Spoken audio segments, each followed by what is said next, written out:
alam kuwi lho ayate pangeran wacanen dicermati. Kedap udara, pikirannya kudu di vakum, kudu di ini, ribet itu nanti.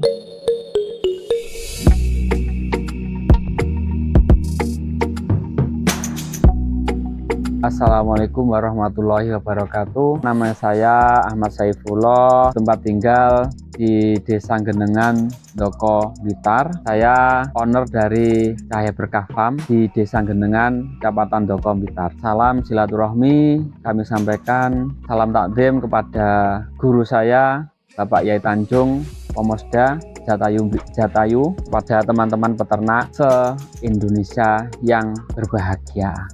Sebelum bergelut di dunia peternakan, dulu basic saya kuliah di UIN Sunan Kalijogo, jurusan pendidikan bahasa Arab. Terus setelah itu melalang buana ke Sidoarjo, ke Gresik, di dunia warnet. Waktu itu masih rame-ramenya warnet. Berselang lama pulang ke Blitar, karena waktu itu juga mungkin masih belum banyak kesibukan, ikut teman di dunia fotografi. Karena basic keluarga ataupun basic orang tua itu seorang guru, akhirnya saya matur ke orang tua, cobalah dicarikan sekolahan untuk tempat saya mengabdi.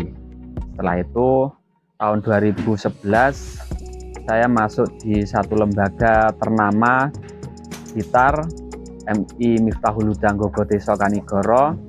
Saya masuk di sana sebagai kepala TU sekaligus operator di lembaga tersebut sampai tahun 2018. Di posisi waktu itu sambil saya mengajar itu kepala yayasan, ketua yayasan memiliki bidang peternakan, yaitu di dunia sapi perah dan domba. Sana belajar mulai manajemen pakan, manajemen kandang, manajemen nutrisi dan lain sebagainya. Asli saya sebenarnya dari desa Margomulyo, Pangungrejo. Saya dapat istri daerah Doko sini yang sekarang saya tinggal ini. Di waktu-waktu itu mulai dari 2015 sampai 2018 ketika ke Doko, saya mengamati ada beberapa peternak tetapi masih belum maksimal kalau saya membaca, yang artinya masih kebanyakan para peternak itu beternaknya secara konvensional, yang artinya setiap hari ngarit, setiap sore dikasihkan, pagi dikasihkan, agak siang ngarit, cari rumput, bahasa Indonesianya, bahasa Jawanya ngarit, makan wedhus, bekerja. Lah, ketika bekerja sambil ngarit, itu saya berpikir itu kurang efisien dalam hidupnya. Karena saya membaca potensi air, pasti yang banyak mesti adalah tanaman. Dari dulu saya ikut ketua yayasan belajar di peternakan, khususnya domba dan sapi perah waktu itu. Coba saya aplikasikan di Doko ini, yang notabene sumber daya alamnya luar biasa, banyak rumput yang sangat melimpah. Karena waktu itu saya sudah mulai belajar fermentasi. Kalau dulu terkenalnya fermentasi, lambat laun banyak informasi, pengalaman-pengalaman, munculnya silase. Kalau fermentasi itu lebih pada penyimpanan bahan makanan ternak dengan sistem penambahan bakteri, tapi kalau silase tanpa sama sekali menambahkan bakteri dari luar. Cukup memanfaatkan panas dari pelepasan amoniak dari bahan makanan, contohnya tebon ataupun daun singkong dan lain sebagainya. Itu di silase itu nanti sudah aman, disimpan berapa lama pun selama penyimpanannya tepat itu aman untuk dikasihkan ke ternak. Berawal dari banyaknya potensi alam yang melimpah tersebut, saya akan mulai berpikir berawal dari 2 ekor. Itu pun gaduh bahasa Jawa nih, kalau bahasa Indonesianya apa ya kalau gaduh? Kerjasama bagi hasil. Awalnya karena basic saya waktu itu mengajar, mertua itu masih ragu.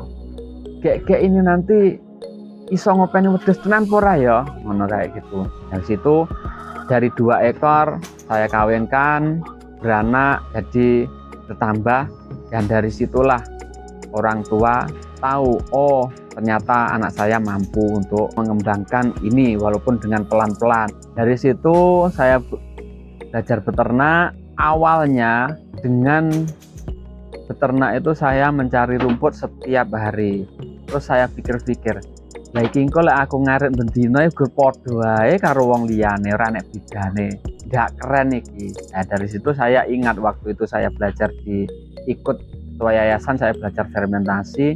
Nah, untuk saat ini kan ramai dibicarakan silase. Nah, dari situ saya belajar ke peternak-peternak yang lain, peternak yang lebih besar. Dia tahu caranya guys silase. Ternyata semua bahan-bahan silase itu sangat melimpah di sini di Ndoko ini. Contohnya kebun jagung hasil panen dari sawah. Daun ketela pohon sama batangnya pun sangat mungkin bisa kita buat silase. Ramban-rambanan dedaunan-dedaunan kayak indigo vera, kaliandra, gamal, daun nangka, daun rambutan, bahkan daun pisang pun bisa kalau kita silase. Lah, dari hasil saya belajar dari peternak-peternak yang sudah sukses di dunia peternakan, ternyata bahan-bahan itu kan banyak, tinggal bagaimana kita mengelola, menikapi bahan-bahan itu. Dari proses silase yang paling bagus dari saya belajar itu minimal ada 3 jenis bahan baku silase. Contohnya di sana ada rumput gajah, tebon, terus ada dedaunan. Itu sangat bagus. Minimal ada 3. Rumput itu mewakili dari rerumputan, terus tebon itu mewakili dari karbohidrat, kalau dedaunan itu mewakili dari protein. Indigo sumber protein yang tinggi. Lah, dari bahan-bahan tersebut paling sederhana kalau kita mengadakan alat chopper ataupun pencacah rumput itu masih perlu modal yang besar. Paling sederhana kita pakai cacah tangan aja, pakai sabit, pakai arit basa Jawa nih, dicacah tangan. Tujuannya untuk apa? Untuk mengurangi kadar air. Nah, tujuan dari pengurangan kadar air itu apa fungsinya? Pengurangan dari kadar air itu tujuan utamanya yaitu adalah untuk menghindari penyakit-penyakit yang sering terjadi di ternak kita, yaitu kembung, dan itu menjadi momok yang paling sering kita jumpai. Solusi yang paling sederhana yaitu adalah pencacahan, pelepasan amonia yang ada di dalam kandungan bahan baku silase itu sendiri. Dengan adanya penguapan dari bahan baku itu, otomatis zat asam yang ada di dalam itu bisa teruap. Membuat silase kalau boleh saya katakan sangat mudah. Sederhananya bahan baku dicacah, besar kecilnya kita sesuaikan. Kalau nggak punya mesin potong, mesin chopper ya dicacah tangan. Kalau punya ya kita chopper. Sudah kita wadahi dengan tempat yang kedap udara. Tetapi yang harus digarisbawahi, kedap udara konteks dalam pikiran kita nggak harus 100% blas babar pisan, nggak ada oksigennya masuk, enggak, bocor titik nggak masalah, nggak usah takut, karena pikiran kita itu sering terjebak di sini.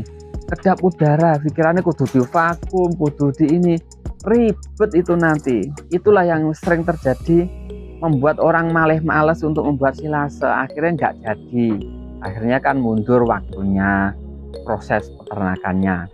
Dalam pembuatan awal juga dulu saya pernah mengalami, karena pikiran saya masih terpaut, kudu kedap udara, kudu iki, harus ini, harus ini. Ternyata beriringnya waktu, karena sering membuat, akhirnya menyimpulkan, oh kedap udara gak harus rapat, gak apa-apa, syukur-syukur mau rapat ya jauh lebih baik. Itu pun nanti kalaupun busuk itu cuma sedikit kok, ketebalan 5 cm yang bawah itu sudah nggak busuk lagi. Yang dulu yang sering saya alami, ternyata malah di kadar air. Kalau kita kadar airnya terlalu tinggi, contohnya di rumput odot, sama rumput pakcong ataupun gama umami itu kadar airnya tinggi. Sehari 2 hari setelah kita simpan kita kasihkan masih oke, tetapi kalau lebih dari 3-4 hari itu cuma bau dan ya, airnya kan nggak bisa lepas, yang akhirnya menimbulkan bau yang dengan penambahan bahan baku kering. Contohnya sekarang sudah banyak bekatul, janggel giling, ataupun kulit kacang tanah. Kulit kacang tanah bagus untuk bahan baku makanan itu, satu untuk mengurangi kadar air, kedua untuk menambah protein, dan juga mengurangi kos operasional. Kulit kacang juga banyak mengandung serat. Dalam beternak seyogyanya bukan hal pokok ataupun hal baku yang harus dipelajari, enggak, tetapi setidaknya kita mempelajari sedikit banyak tentang unsur-unsur alam yang ada di dunia peternakan untuk bahan baku pakan. Dari teman-teman, dari profesor kami Gus Jem itu menyebutkan di bahan baku makanan itu ada 3 jenis, terbagi menjadi 3 jenis. Itu ada polisakarida, disakarida, dan monosakarida. Nah, polisakarida istilahnya kok angel men sih. Polisakarida sederhananya ngene lho. Tanaman yang tidak berbunga juga tidak berbuah. Wih, contohnya sederhananya ngono. Kalau disakarida berbunga tetapi tidak berbuah. Terus lek monosakarida berbunga juga berbuah. Itu indikasi sederhananya ngono kuwi. Kalau polisakarida itu dari beliau menyebutkan makanan yang kalau kita makan itu butuh proses yang panjang di lambung kita. Tapi kalau di ternak itu di rumen, di perutnya itu, di rumennya itu prosesnya suwi. Dadine energi, dadine makanan itu suwi. Lek disakarida ki contohnya rumput gajah, odot, dan lain sebagainya. Lek dipangan itu nanti perlu menjadi proses serat dulu. Setelah menjadi serat diolah dalam rumen, terus akhirnya menjadi glukosa, glukosa menjadi energi, dan seterusnya kayak gitulah. Kalau disakarida sudah setengah matang, contohnya jagung giling, sentrat, itu masuk juga bisa ke disakarida. Itu ketika masuk di lambung sudah tidak menjadi serat dulu, langsung menjadi glukosa, gizi lah. Dari glukosa terus jadi energi dan seterusnya. Singkatnya seperti itulah. Kenapa toh saya memutuskan untuk belajar silase? Satu, untuk efisiensi ngarit, agar ngarit iki ora ben bendino ngarit. Tujuannya sebenarnya seperti itu. Untuk penyimpanan, kalau kita berpikir dengan silase ataupun fermentasi untuk meningkatkan nutrisi, itu sementara waktu dibuang jauh-jauh aja lah. Artinya sebenarnya tujuan silase itu agar lebih efisien kita dalam mengerjakan pekerjaan. Sehari kita nyari bahan baku, sehari berikutnya kita memproses penyimpanan, sudah cukup. Katakanlah kita sehari nyari dengan kapasitas 25 ekor itu, kalau satu pickup kebun jagung itu cukup sampai 1 bulan. Kan penak ngarit ki. Ngarit sedino, memproses 1 hari sak ngadaine, bisa rokokan niup, ngarite sedino, memproses sedino 2 hari. Itu cukup makan untuk 1 bulan. Kan ya wis kaya juragan penakane. Kita bisa mengerjakan pekerjaan lain yang tadi saya menyebutkan, menyinggung. Saya kan juga punya toko pakan ternak. Pagi ngasih pakan, jam 8 berangkat ke kantor, ke toko, jam 4, setengah 4 pulang dari toko, ke kandang lagi, bersihkan kandang, ngasih makan. Sudah cukup, kita tinggal tunggu panen saja dari kambing yang kita ternak saja.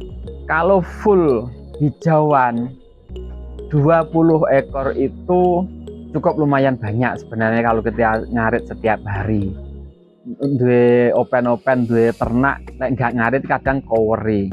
Ya tetap saya melakukan itu. meskipun di rumah stok pakan masih ada, hitung-hitung untuk olahraga, terus ya ngindangi sukete kayak gitu, merawat, memupuk dan lain sebagainya.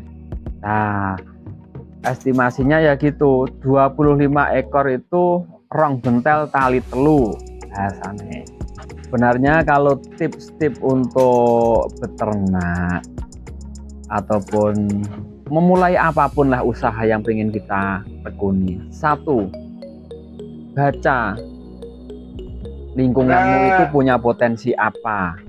Kalau mau beternak, potensi di sekitarmu itu apa, itu baca, itu menganalogikakan, nyambung nih karo ayat Iqra bahasane, bacalah lingkunganmu itu potensinya apa. Mergo yo neng jero Al-Qur'an maaf, kalau di orang Islam di sana ada ayat Iqra, bacalah. Yang namanya bacalah itu yang nggak hanya sebatas membaca Al-Qur'an tok. Yo alam ki lho ayate pangeran, woconen, dicermati. Nah, kalau mau beternak, 1, tentukan dulu. Kalau sudah yakin mau ternak, tentukan dulu pilihannya. Pelajari dulu domba atau kambing, kelemahan kekurangan dipelajari. Banyak banget sekarang di YouTube itu, di channel-channel itu yang membahas tentang kambing bagaimana, domba bagaimana. Tips-tipsnya sederhana. 1 yang paling mendasar itu adalah kalau kita sudah memutuskan kita memilih untuk beternak, yang harus kita pegang adalah kembali dari dawuhe Romo Yai, yaitu kalau kita bekerja, belajarlah profesional. Bahasa profesional ki pomo diartekne Jawane piye to? Istiqomah. Yo kuwi lho sing paling berat. Yo istiqomah kuwi paling berat. Gak usah muluk-muluk mau ternak 20 ekor, 50 ekor, 100 ekor. Gak apa-apa itu kita punya angan-angan besar seperti itu. Tetapi awalilah dari yang kecil dulu. Saya yakin kok, lek urung belum pernah ngarit, belum pernah mencari rumput, urung roh rasane rene. Lek wis tiba dinane musim penghujan, ora ngerti wayah, udan duduk panggah budal ngarit. Saya jamin itu. Lek sistem polane masih konvensional, tapi itu bisa diselesaikan dengan sistem pakai kita silase, pakai sistem fermentasi. Lebih enak lagi pakai sistem pakan kering. Sekarang muncul pongkol telo, janggel giling, terus giling-gilingan yang bahan kering-keringan. Tapi berapa lama sih kita akan kuat dengan modal berapa yang akan kita buat? Padahal kita mau ternak itu kan kita pengen mencari tambahan pendapatan. Tapi bahan-bahan kita semua beli, ya berat itu nantinya. Kita manfaatkan dedaunan yang berserakan di sekitar kita dulu. Ya memang berat kalau di awal, tetapi saya yakin kalau kita konsisten, urusan ternak 100 itu tinggal nunggu waktu saja. Yang penting konsisten. Itu yang sering banget dari guru kami, Bapak Yai Tanjung, ngendikan seperti itu. Yo istiqomah lek makan isuk, yo istiqomah, yo rese-rese, yo ngasih minum. Ini garis bawah juga. Sing jenenge kambing domba. Yo maaf, bukan ini menyalahkan, enggak. Rata-rata peternak konvensional sering lupa dengan minum. Padahal yang namanya makhluk hidup pasti butuh minum. Itu penting banget. Podo ae dhewe mangan soto, duduhe kan yo akeh. Bar mangan soto ngombe, podo wedhus ki mangan suket, teles. Tapi yo butuh ngombe. Itu yang paling perlu mungkin sedikit agak dilupakan. Minum tetap harus terjaga. Teman-teman mesti bertanya-tanya. Basicnya kan pendidikan bahasa Arab. Kok adoh menjluntrunge kok neng peternakan. kaya-kaya nggak enek nyambunge. Betul, lah pomo disambungne ya memang ora enek sambungane. Tetapi yang namanya belajar itu kan kita bisa belajar dimanapun. Satu, kita belajar langsung dari ternak kita. Dua, untuk memperkuat kita bisa bermain ke peternak-peternak yang lain, diskusi, sharing. Juga kita bisa langsung datang ke ahlinya di bidang dunia peternakan. Contohnya ya seperti tadi yang sudah saya sampaikan, Gus Jem dari Jember yang saat ini berdomisili di Nganjuk di Tanjung Anom. Jujur saya sangat salut pada beliau ketika ngomongnya peternakan. Syukur bagi setiap minggu atau setidaknya 2 minggu sekali kita semprot di lingkungan perkandangan kita dengan ini bakteri. Ini isinya bakteri Ultra Grow, ini produk dari pondok kami, Pondok Pomosda. Ini untuk mempercepat penguraian pelepasan amoniak dari kohe, dari kotoran serindel. Nah itu ini juga kemarin kami baru memproses dari kohe. Yang ini nanti kita usung, kita kirim, kita bawa ke lahan pertanian kita untuk pakane suket iki jenenge. Yo suket yo butuh mangan, yo diwehi nutrisi barang ben gak ngelinting-linting ngono kuwi. Itu kemarin kami proses dengan fermentasi pakai Ultra Grow Manutogol dari pondok kami. Itu apapun kesibukannya, apapun pekerjaannya, semua sama. Artinya baik itu yang pegawai, baik itu yang peternak, podo tek-tekane golek mangan, konsisten, profesional pada pekerjaan kita masing-masing.